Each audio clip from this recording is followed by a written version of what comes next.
Is your tread wearing low? Is your car pulling to the left or right?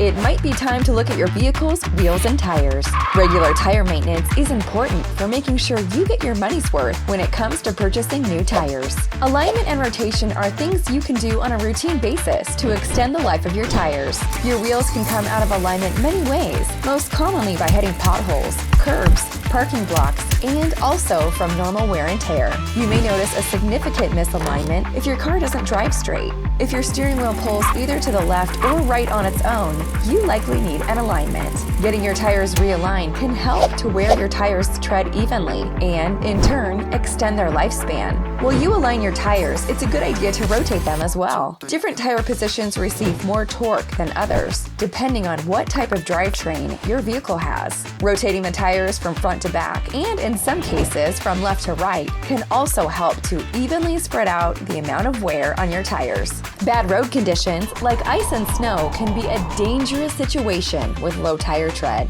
But knowing when it's time to change your tires is not quite as difficult as you would think. Many technicians will recommend using the penny method to check the amount of tread left on your tires. Simply place the penny upside down in the tread of the tire, heads facing you. If your tire's tread goes over the top of Abe Lincoln's head, you still have plenty of tread left. However, if it's below the top of Abe Lincoln's head, then it's time to start looking to replace your vehicle's tires. Of course, if you're not comfortable doing any of this yourself, you can always bring your vehicle to any Kendall dealership and get your wheels and tires inspected by our certified technicians. Our service department at Kendall is committed to making sure your car is well maintained so that you can hit the road knowing your vehicle is safe, efficient, and reliable. Kendall, let's start something great.